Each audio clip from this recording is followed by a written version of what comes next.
To kind of get back at the original question, you wanted to know what role journalists actually play in shaping public opinion. We've known for 30 years that it's more about helping to set the agenda to prime people to think about certain types of issues. So if you are listening to Fox News, then all of a sudden the birther issue becomes significant to you because you're hearing about it all the time. It might not have been something that you would have thought about before, but if you've sat and listened to talk radio and everybody has questioned whether Barack Obama was born in the United States, then this is something that's probably going to be top of mind to you. So this is the way that we can see people not necessarily shaping people's opinions on these issues, because if you listen to Fox News, chances are you're probably more predisposed to think that he's not American anyway, or you would be predisposed to try to find a way to disqualify him from service because you didn't want him in office in the first place.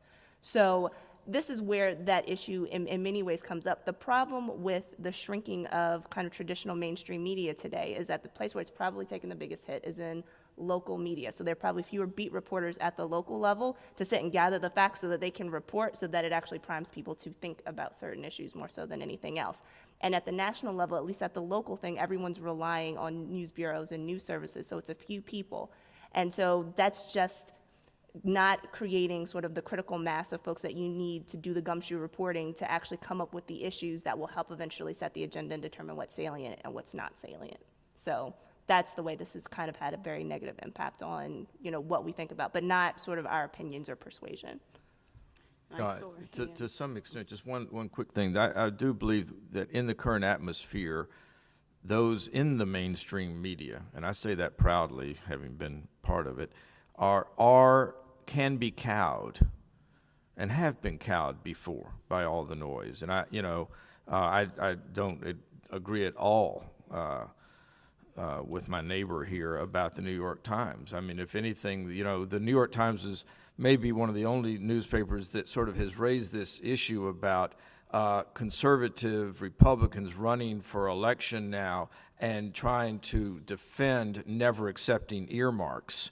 There's a whole hypocrisy there that they're having to defend, where Jim DeMint in South Carolina is trying to say he would never accept an earmark, and yet his Charleston, port is being hugely disadvantaged because of it, and trying to figure out whether he can equivocate. That got played deep inside the New York Times, below the fold. I think if the New York Times were out to, and should have considered that would be a page one story nationally. Earmarks was such a big issue in the 2008 campaign. It would be completely appropriate to put these guys on the spot and say, how do you feel about it now that you're running for re-election? So, sorry. Well, and don't forget the role that the New York Times reporters played on the at the onset of the war in Iraq, and some of the misinformation that was being spread by New York Times reporters. I mean, there's no question. One New York Times reporter. One who was covering the war in Iraq.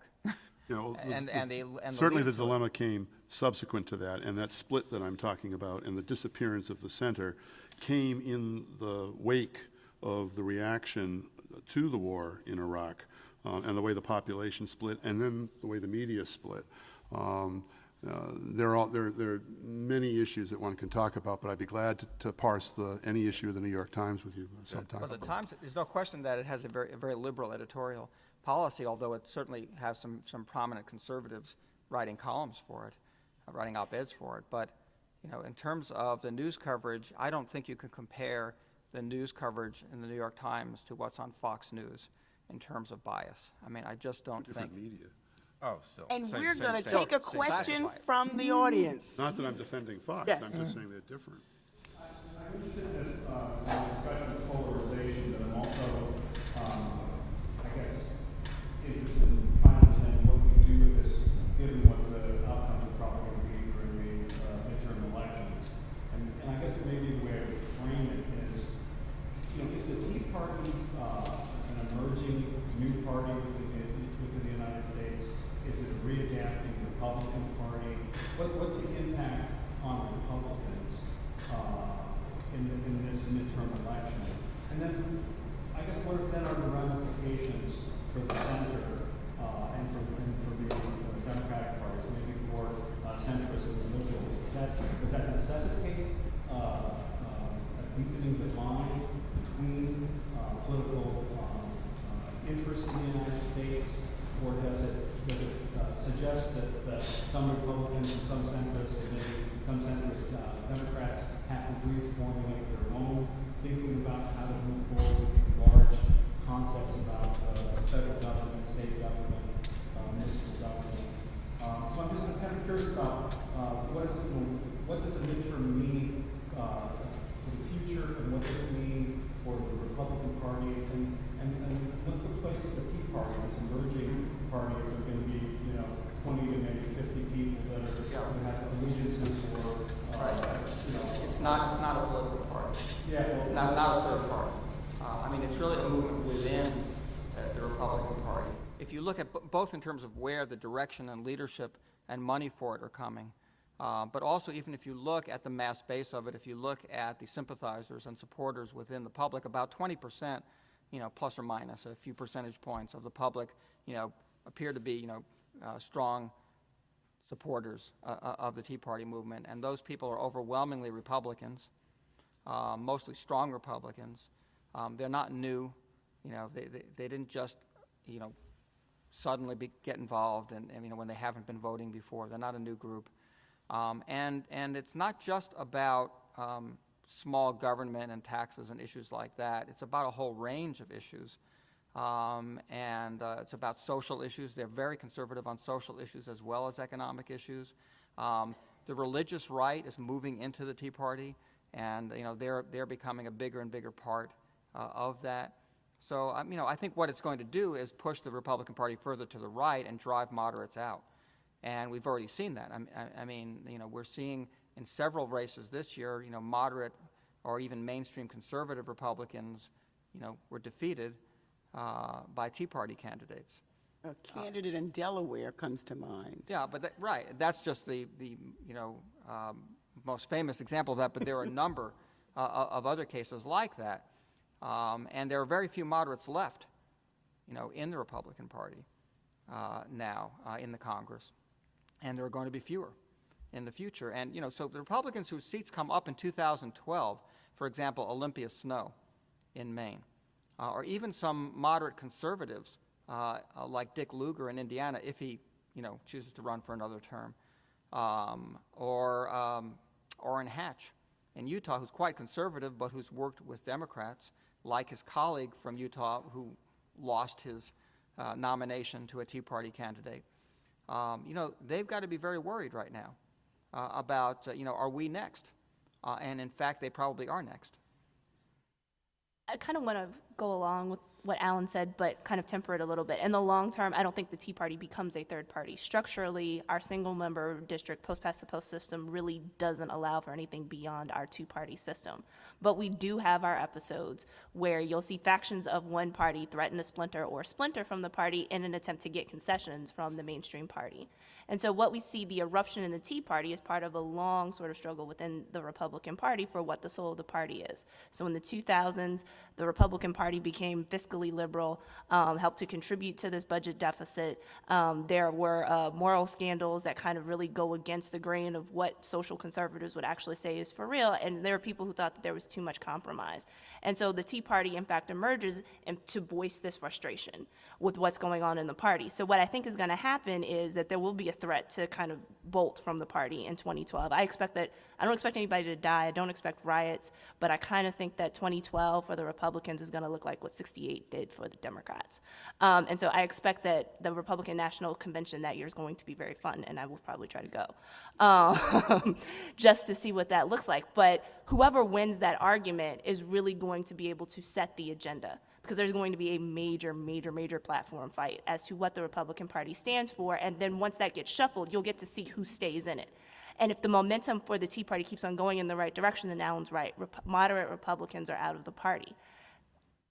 In the short term, that probably puts Barack Obama at an advantage, because you'll see a weakened Republican candidate kind of go into this race, because I don't think it's going to get resolved in 2012.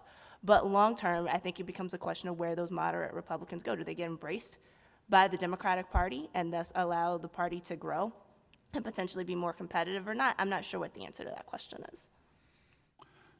It seems to me that a crucial dimension of the reason we're talking about a Tea Party And it goes back to where it came from, if you know the genesis, which is Rick Santelli, I guess his name is. Oh, yeah. who's a- CNBC. CNBC, just saying, we just got to stop all basically a demand for fiscal rectitude. And I think what I find very interesting. Well, there was but that was part of the whole stimulus process. What I find really a bit extraordinary, and here I will differ with Michael and also with Alan on this, is that I'm not hearing any sense that the Democratic Party fully appreciates the fiscal position of the United States of America and the fiscal position of the federal government. I don't say that as a Tea Party person. I don't say that as a Republican. I actually say that as a New Englander, as somebody who was brought up under the assumptions of Emerson, which is that you don't spend money you don't have. All right, I understand all the That's Keynesian. crazy talk. I understand all the That's Keynesian. crazy talk. Yeah, I know. That's those nutty Northerners. That's Yeah, crazy talk. I understand all the Keynesian arguments, and that's not what I'm saying. But what strikes me is curious is that the appeal to the center, that vanishing center, which actually makes up probably 30, 40, 50% of the American electorate, which doesn't find itself represented very well by either party. The main appeal of the Tea Party, and the reason that these people will vote Republican, revolves around this whole issue of straightening out the fiscal picture in the country before it gets completely out of control, before it does become Greece, even if Greece is different than the United States. And what I'm not hearing from those who are speaking about the Democratic Party position in terms of how the position will be configured and the role of the voters and what the party's going to do and so forth, I'm not hearing any recognition of that. And that, in a way, abandons the field. It's a form of abdication politically by just saying, no, we don't have a problem. We can just keep spending money. We just keep printing it. We're the reserve currency. I don't know who's saying that, but anyway, the Tea Party people are not in the middle. I can tell you that. They're not centrist by any stretch of the imagination. That wasn't what I said. Yeah, well, you said that the problem is that the Democrats are ceding the middle and that the Tea Party sort of stepping into that middle. No, the middle is moving to the Tea Party because the Democrats refuse to deal with the fiscal It's not problem. moving to the Tea Party. If they know what the Tea Party stands for. Those are the I can votes tell you're you that. calculating that are electing Republicans, Alan. And it sounds like we're going to settle this over refreshments. So let's thank the panel.